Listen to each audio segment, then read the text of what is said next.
Happy Friday, ladies and gents. If I look incredibly, drastically different from the norm, it's because I am. Do you like my avant-garde makeup, outfit, the whole shebang? Well, today we're talking about creativity and about art. And I'm talking to three incredible women who've been able to be really successful in their respective industries. One is a fashion designer, another one is a writer and photographer, food journalist, and the last is a photographer that you probably have heard of, or at the very least have heard about her studio, which is actually where we are, Awako Creative. But for now, I've got Wambui Kibue, who is the lady behind Angel Smile. She designs the most exquisite gowns. She's designed several for myself, which I absolutely love. And then we've also got Susan Wong, which feels so surreal to me because it almost feels like it's like almost coming back into a world that we've been in for a long time. If you don't know, Susan is a food journalist. She's also a writer at Capital FM. And together we hosted our web series called Our Two Cents. And now I've got the two of you on Living With Us. Super exciting. Yeah. How are you feeling? It's so great to be on your show because we've seen you grow at Capital, and I'm just so happy to be part of that story and like to be invited on your new project and dressed to the nines by Miss Wambui Kibue. Wambui, why don't you tell us why we're here and why I've got flowers on my face? We're celebrating creativity. We're trying to inspire and celebrating beauty. So I feel like over the 11 years, 12 years that I've been working, you get so caught up in like making money, it becomes a business, and you forget to focus on the art side of it. For the sake of just art. So you started Angel Smile 11 years ago? Yes.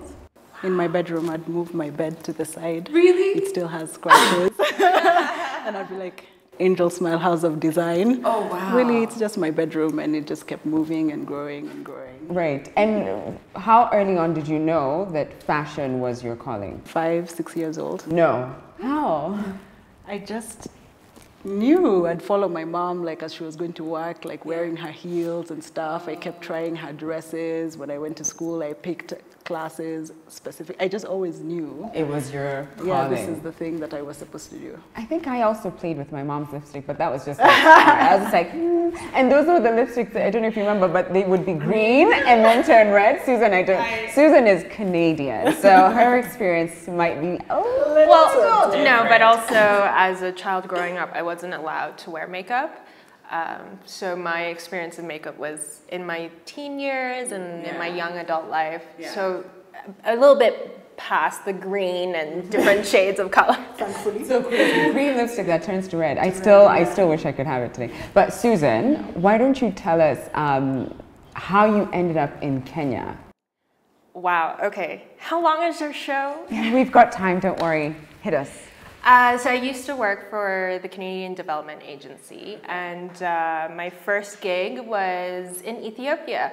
So I was working in communications with all of their local partners and just guiding them, but also part-time, I was a freelance journalist. I was writing travel pieces for different magazines, including, I did have a piece on Nation. Oh! So 11 years ago, I don't know who the editor was, but I did submit a piece. It was about Haile Gebrselassie, the marathon runner during the Ethiopian run.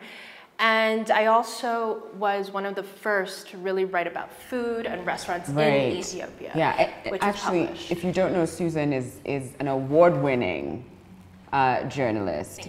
So how did you go about finding your niche? If you went to Ethiopia for something completely different, how did you end up in journalism and also photography? Because that's also a part of I think work. When you are always passionate about something, which I was, about food, about traveling, about photography, from a very young age, because my dad is also, well, once a photographer.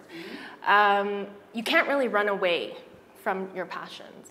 You can be headed to a specific goal, and I was supposed to be a doctor, but even working for the government didn't change that in my life. And when you are surrounded by what you're passionate about, you just flourish more. When it's something you love, you just really put more than 100% in, and it shows. And because of that, you have more success because of that. Yeah. And when I was in Ethiopia, I was also on radio, and that's how Dr. Chris Karubi kind of heard about me. So there was a bird in his space that kind of whispered, "There's this Chinese Canadian who is interesting. We need her here." Yeah. So that's how the genesis of my story in East Africa began. Okay. And Wambui, I mean, fashion has been in existence for eons, for such a long time. So how did you go about identifying which gap you wanted to fill in the market?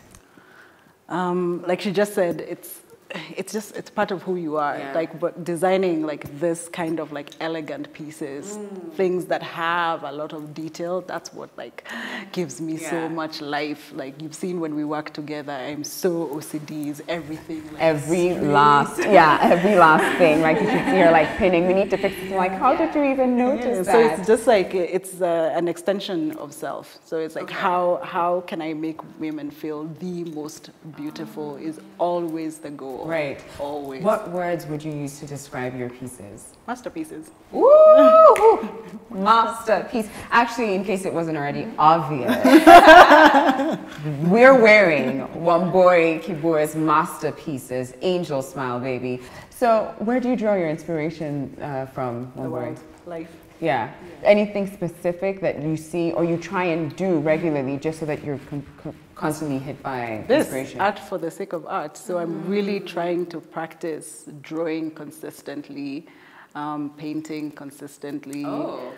Going back, when I started, I had so much time, obviously, because I wasn't running like a fully functioning business. Yeah. I'd read magazines cover to cover. Then for years, like later, I'd buy them and they'd stay in the papers. So now I'm trying to actively like pay attention, like collections, what's happening.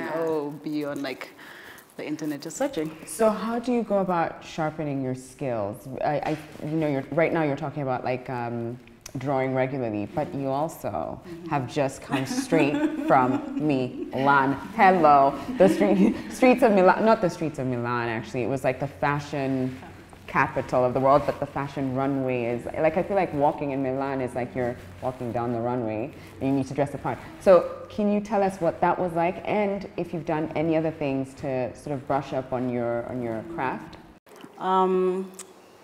Milan was a dream come true. She has a twinkle in her eye. Because I waited for 10 years. For 10 years I prayed, and so many of my close friends were like, Wambui, it's time to find something new maybe. And I was like, no, if I'm going to school, it's Milan. So it was such a dream come true. I would sit in some of the classes and almost be in tears, like because there were so many things that I'd wondered about for years that were finally being answered. Had you taken any classes before? Have you done any fashion? Yes. Okay. I did, once I finished school in high school, I went and found a school in December, in January, before the results came out. I was You were like, here, I'm my not whole being life. distracted. So I had done 3 years of school. And I knew exactly which designer I wanted to work with. So I went and like prepared a portfolio and went in for I actually stopped her in a store. I was like, hi, Monica Canary of Occasions and Days. I was like, are you Monica? I want to work with you. Can I come in and interview? I came in with my portfolio and she's like, oh my God, I've never seen a portfolio like this. You got the job. When do you want to start? Really? I'm like, in 2 weeks. Wow. So she called me in earlier. And Susan, what about you? How did you, I mean, given that you, at some point, you actually went to school to become a doctor, and then you end up in Ethiopia doing something completely different, but you still come out as such a refined writer and photographer, and you've done work for some of the biggest brands in the world. So how did you, do you just wake up and you're like, oh, I'm going to be a makeup artist, success, done? No, but I think in terms of writing, every day I've written something. Whether it's just 50 words or whether it's 1,000 words, and that's how you get better. Writing is like a sport, it's a muscle. So to make sure you get better, you have to keep on practicing. And when you stop writing, you forget. And it doesn't come as easy. So you have to restart that process. But also reading a lot, and working with interesting people, Great. such as yourselves. Speaking of collaborations, a lot of times women specifically are sort of pit against each other. You know, it's either you or me. There's only room for one of us, and so I'm going to fight you out of that spot. But how did you go from that kind of notion, which I think is what governs a lot of people, to instead of competition, it be collaboration? Was that a smooth transition, or did you find that it was difficult? I think personally my experience is a little bit different because I am an expatriate. Yeah. So how I used to collaborate with people in Canada is so totally different here. Yeah. And in Nairobi, I find that you really need to be surrounded by people who believe in you and is a safe space, and therefore the collaboration then happens. Yeah. But I have noticed what you've been mentioning. There is a bit of that energy. Catting, Yes. and I don't know why. I think maybe it's because for the longest time women didn't really have much room at any table, and so now when people started to break those barriers, you almost felt like it can't. If it's either me or someone else. Not that there could be many of us, but I also think that there's a shift in that. Have you sensed that? But this is part of why I specifically wanted to work with women, and I'm so passionate about like inspiring younger people. I really want to build an empire that's international, so that somebody anywhere in a village somewhere is like, if she did it, I wasn't rich, I just like worked and it happened. And throughout my business, I've always worked with women because I feel like women really hold the house down. Like if you pay a woman and you pay a man, like a woman does way more with a salary. And they say like build a woman, I think you build a village. Build a village, exactly. Educate a woman, educate a village. There's a ripple effect. Exactly. And I think the more that we see these successful collaborations and the collaborations aren't based on monetary compensation or it's just art for the sake of art. art. It's nothing to like compare each other with. It's just growing, and today with the flowers, like we are all blooming, and it's just so beautiful to be part of it. I love that we're all blooming. Now you talked about moderation. How did you go about bridging the gap between creating, because you know artists, this is coming from the heart, and then where it's like, well, like I've got to pay the bills, as you know, artsy fartsy as they say it is. You've got to still get that money. Was that difficult for you? Yes, because as an artist, it's so hard to put a price on something that comes effortless to me. I don't struggle to make dresses. Also, I love that. It just comes effortless. That's true. And like, I can always think of a dress. Yesterday, somebody said to me, like, but how will we find designs? I'm like, they're in here. There's so many. So that was definitely difficult.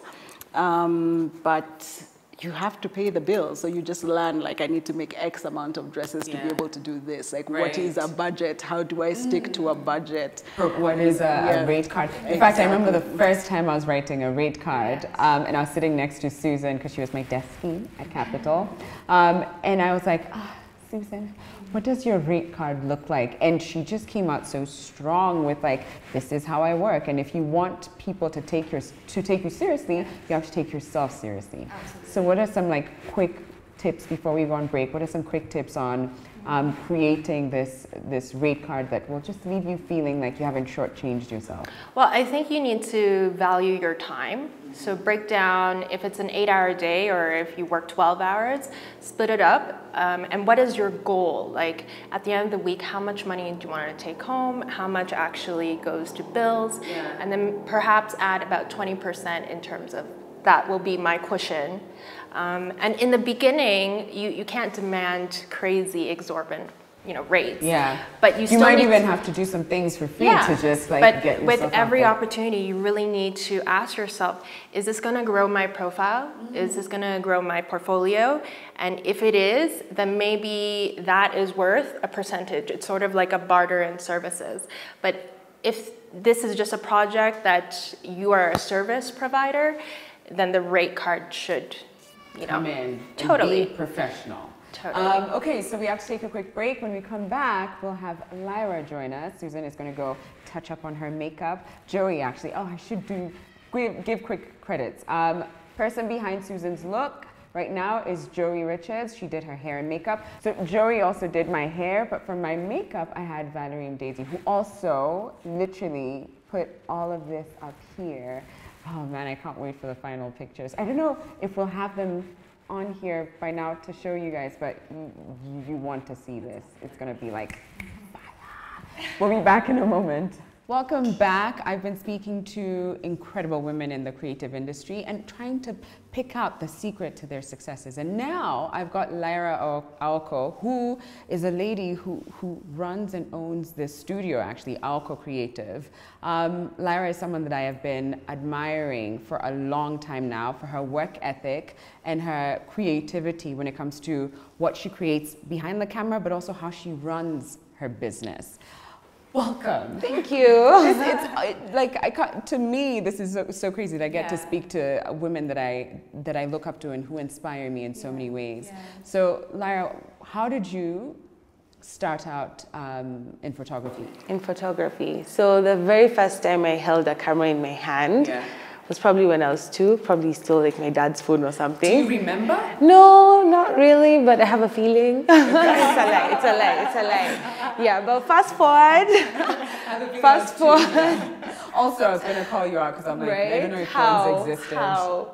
Oh, I don't know how old you are. I've actually been caught. Anyway, but fast forward to a few years later, I was in university studying journalism, and that's when I caught a camera for real now.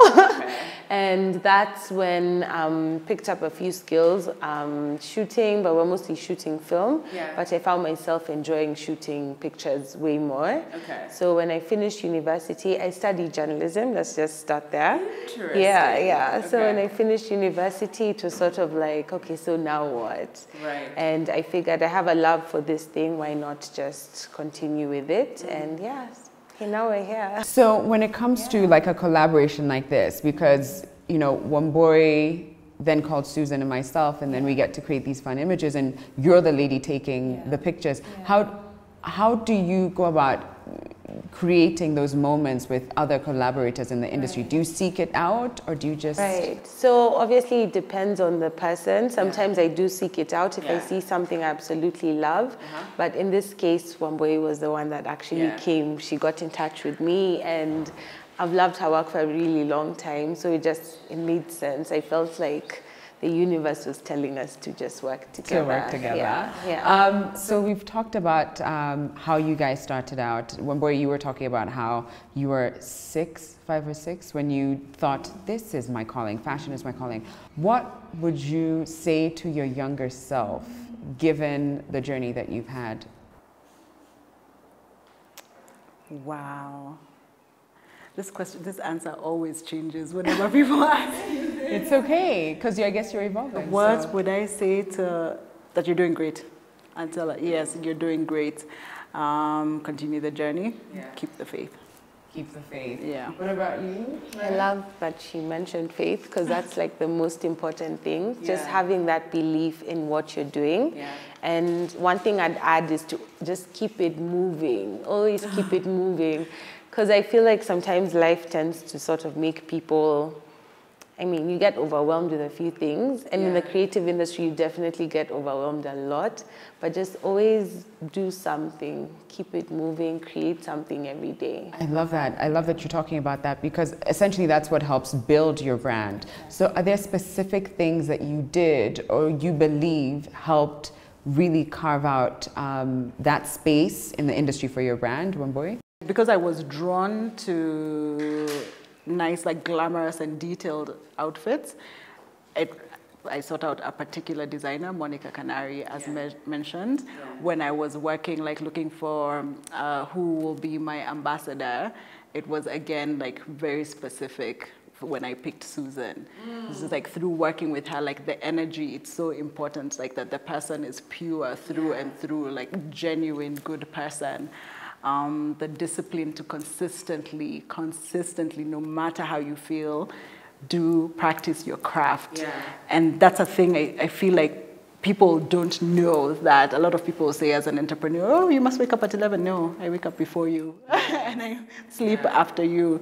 So just like the consistent like discipline to practice no matter how you feel, whatever goes wrong, just like stay focused and do the What thing. about you, Lyra? What helped build your brand? So one thing I'd say helped me as a person is just creating a habit. So for a very long time, I used to rely on feeling and just energy and just, you know, the moment, exactly, right? Yeah, but I came to learn that, you know, you have to create habits that work for you. Right. And What are some of those habits? so some of those habits are waking up, going to the gym, like actually planning my day, planning my shoots, planning how my life needs to be so I can get to where I need to be. Yeah. And a lot of hard work. You need to work. Like there's no secret to building a brand. You have to do one thing a day that leads you closer to your goal. So that's something I can say worked for me. Okay. Yeah. Sorry, can I just add? Yes. Like the brand has been clear to me, even when I couldn't put it in words. And my mom, like people constantly would come in and say, try and do X, and just stay with your focus. Like you're the person who knows, don't doubt yourself. And I realized earlier this year that the woman that I designed for in my mind, all my repeat clients are her. I did not advertise for that, nothing. Yeah. Anyone who is consistent and trusts me says, I need a dress for X, call me for fitting, is the woman I'm designing for. So just like trust the thing, you know what it is that you're doing. When I asked that question, I thought for sure one of you would say social media. And that it's had like some kind of impact when it comes to building your brand. Because in this day and age, it's almost like, do you really have a brand if you're not on social media? Are you sure about that? Yeah. So can we talk about social media and the kind of impact it's had on you and your brand and business? Right. So for me, like social media is everything because that's my main marketing tool. Right. My pictures speak 1,000 words. So that's where everyone gets to see most of my work, especially on Instagram. Yeah. But one thing I've realized about social media is that it's a platform for you to sell yourself. It's not every day that you get one medium to sell yourself to thousands of people in 1 second, right? So for me, you just have to bank on it. You have to use it to your advantage.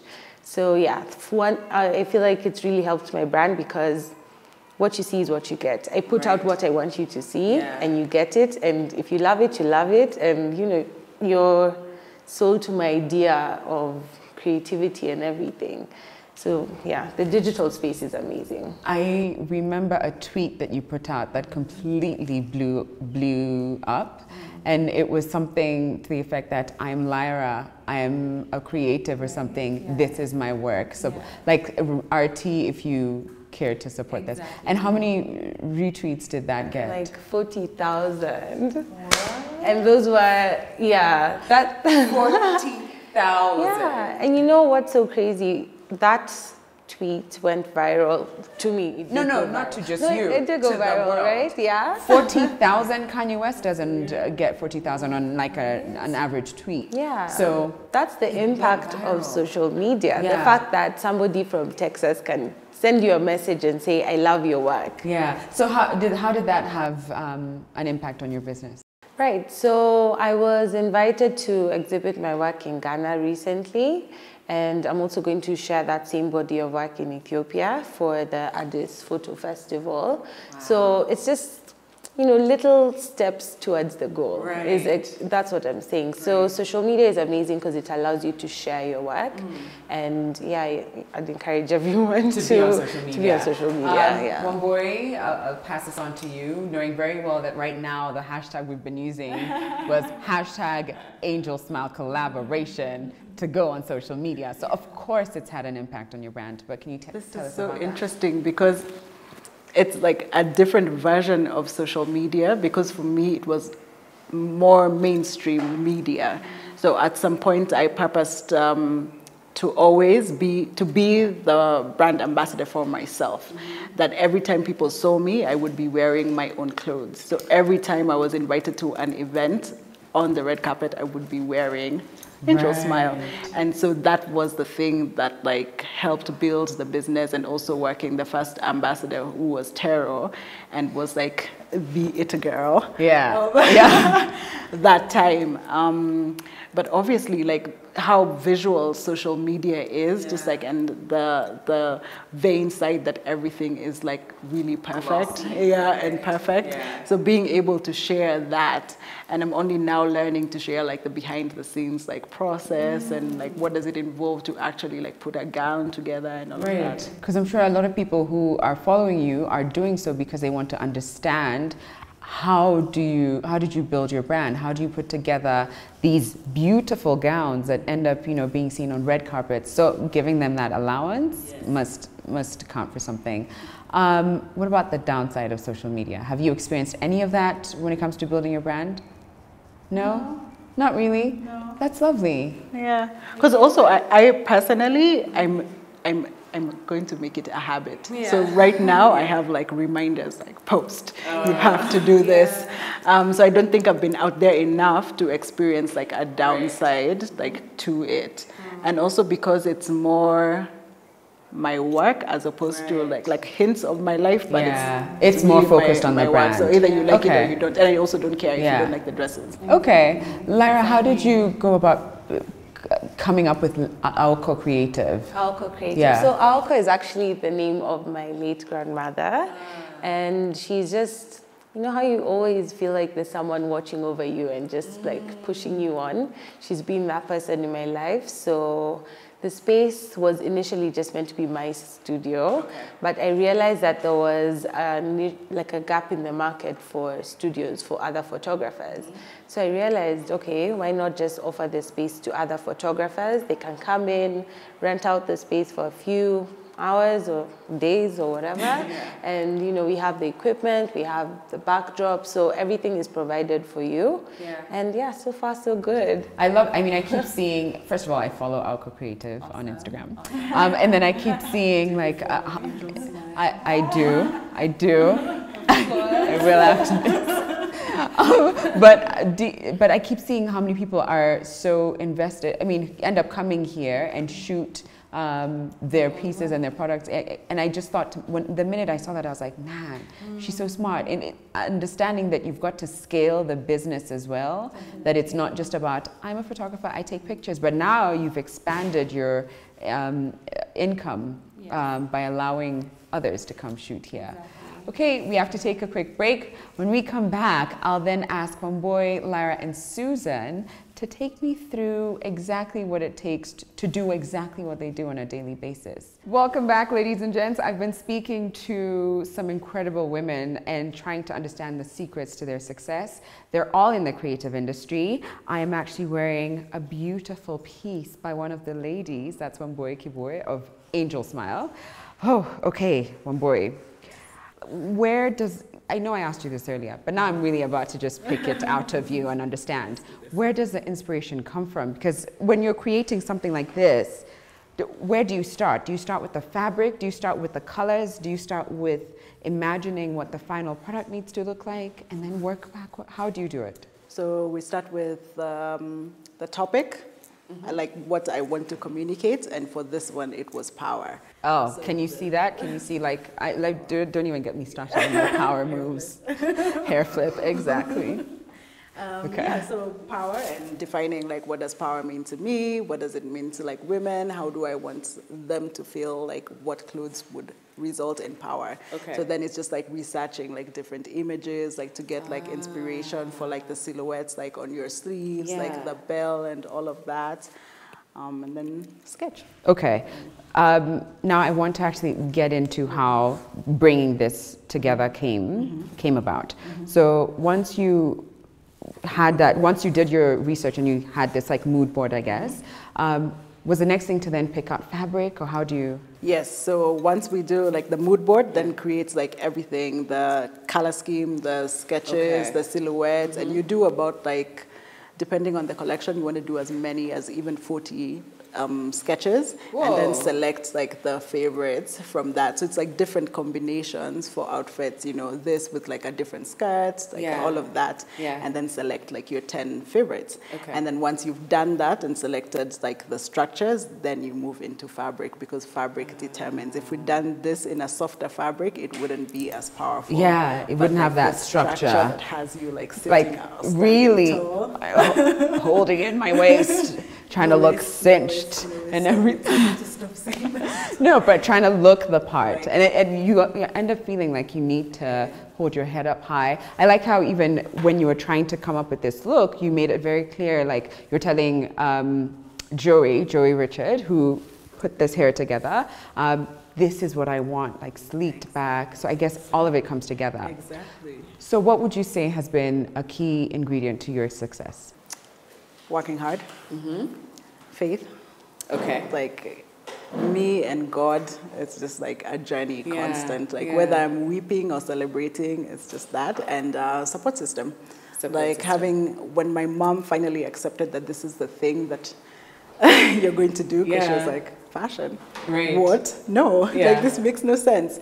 She has been so remarkable. Like I could not be where I am without like my mom. She thought there's so many things she thought ahead of me.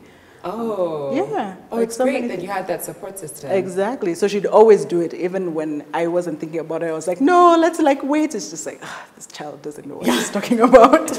And she'd go ahead and do the thing. Oh, lovely. Now, I just want to very briefly get Susan here so that you can explain what the inspiration was. Susan, do you want to come in? And then we just get into that fabulous outfit. We were just saying how after this we need an award show. Yes. Like someone give us an award, please. Somebody. Does anyone have one? Okay, so can you briefly tell us how this came about? So I actually saw, I was watching Dior video, which is one of the things now that I do, I remember now. Yeah. So I'm trying to watch more fashion things. Yeah. And I saw this dress that they'd done like with layers and layers and layers. Yeah. And I wanted like to get like her skin tone as much as possible, and in some way get them all this. Has it been 12 years that you've been here? 12, 11? 8 years, like the Africa version. So it's like, let's have like the black at the bottom and have them merge together. What would that look like? What? I don't. What? Talk about creativity. And the snap. And detail. Look at Susan reminding. Like, and Susan is like, her style is so clean, and she's very girly. Okay, so now I want to try and understand how Lyra creates the beauty and the art that is captured in her images. First, thank you. And not just for being on the show, but for creating this beautiful design and allowing us to feel like such powerful versions of ourselves. So which you are. You should always remember that. I always tell women that. Hey, high five. Okay, now it's time to get into Lyra's world.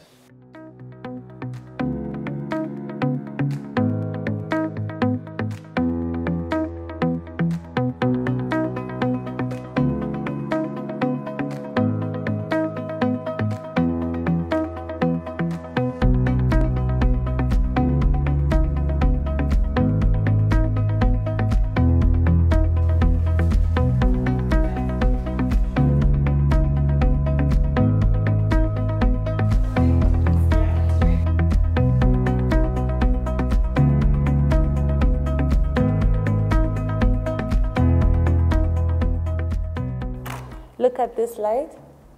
Beautiful. Keep it. Okay, Susan. Get your Kendall Jenner on. Right. Sorry. Let's have this hand down, and then you lean back like this. Put the hand down, and then lean back, but not too much. It's sort of like, yeah, exactly. There. Beautiful. Keep it. These are the secrets. Eyes on me. Look at me. Beautiful. Keep that. Okay, Lyra, I've got to understand exactly what's going on in your mind, because I can see how, to me, it just looks like, okay, she just told her to, put the hand here, throw the dress there, but obviously this is what ends up creating magic. So what does it take to create a beautiful image? Right. So obviously for today, I think I'll just try and describe today's scenario. Yes. We have Miss Angel Smiles' beautiful gown here. And one thing for me that I always pay attention to is color. So this pink and the navy blue are complementary colors. Yeah. So if you were to take pictures of these two together, it would work way more, or rather better, than if we use like a screaming orange. Pink or orange, or, you know. So color is very important. Okay. And the second thing I usually pay attention to is body language. Right, because I'm seeing how you were like put the hand here. Exactly. At some point you were like, shoulders need to be loose. Is that something that you had to sharpen as a skill? Definitely. So for me, obviously my eye is my main skill. And I sort of tend to look at what makes someone look good. Right. Obviously she looks amazing, but I want you to look the best. I want you to see yourself and think, who's this? That's my goal right now, So it's come with experience. I obviously didn't just wake up and say, okay, so this is the best version of you. Right. With, the different clients I've gotten to interact with and, talk to and direct, it's sort of come. You know what I actually found very interesting was how when you were photographing me earlier, I thought we were going to be there for 20, 30 minutes max. And I was like ready. I was like, okay, Lara, ready for shot number 2. And I'm ready. And you're like, I got the shot. I'm like, what? And true enough, you did get the shot. Is that something that you think a lot of photographers do wrong? That they try and take 1,000 photos, even though the photo they took as shot number 3 worked? Yeah. So obviously everyone has a different method to the madness. And one thing I've learned that works for me is just trusting my gut. So whenever I shoot, when I see something that works, that's it. You can shoot as many as you want and you'll probably get more, but just trust your gut and the results will show. Right. What equipment do you use? Because that's a big one for anyone watching who's a photographer or an aspiring one. They're like, what's the goods? What are you using? So what are you using? So the main thing is your equipment is not the end all. Let me just start by saying that. But over time I started with a very basic camera and I used that for a really long time. And I recently bought a Nikon camera and that's what I use for most of my professional work. Thank you, Lyra. Thank you for, first of all, thank you for the stunning killer images that you've taken of the both of us. So to close the show, I am sitting with my Canadian-Chinese sister. Canadian. Did you just make that up? No. Former boyfriend used to call me that. But Canadian sister. So you've got several things that you juggle. You've got the photography, you've got writing, and you write for different publications as well. How do you balance between the two creative aspects of your life and the different pools? I think the main goal is to do everything the best way possible. And that's how I gauge, do I have enough time to do something else, or maybe I can't, because I want to give 100% to everything. And that's the key to building vertical growth. Like, it's good that there's so much going on horizontally, but at some point in your life, you want to be the best in each thing.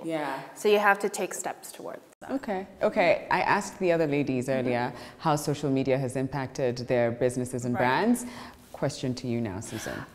It's been amazing for me because despite being, based in Nairobi, I've received a lot of communication and engagement from the rest of the world.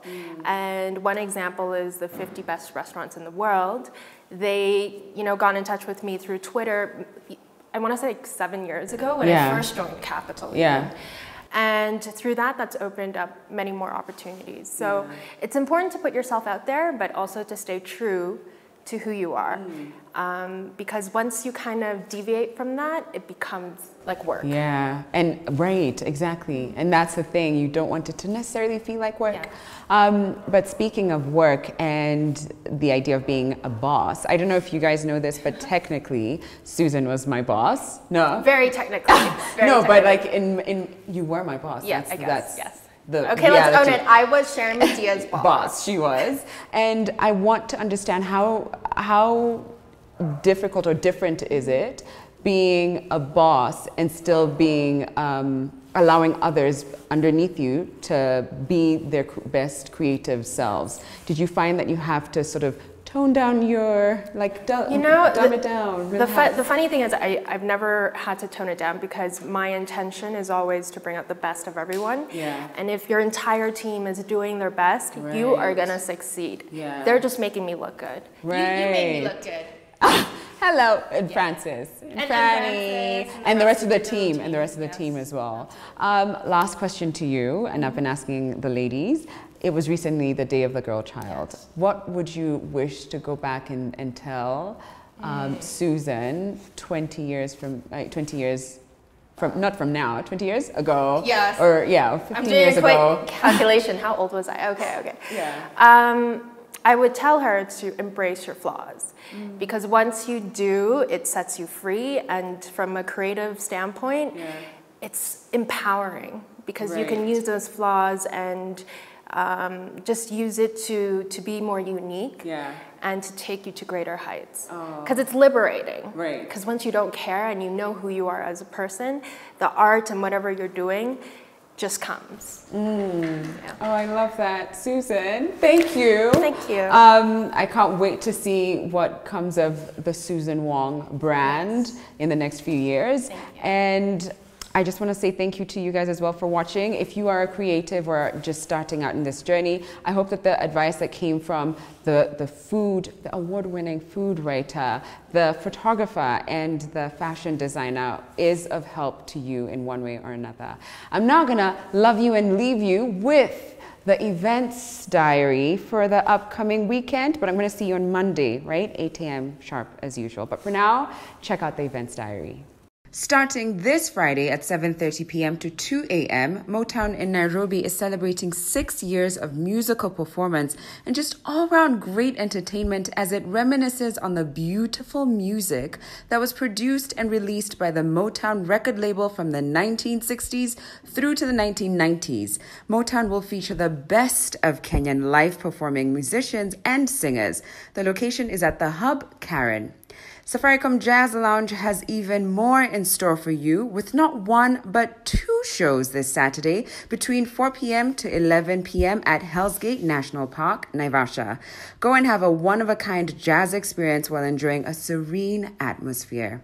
And finally, the 9th International Puppetry Festival 2018 will be happening at the Painted Dog Bar and Restaurant in Nanyuki. Join in for a family-oriented performance by Eyes on Kenya and guests of the International Puppetry Festival Kenya.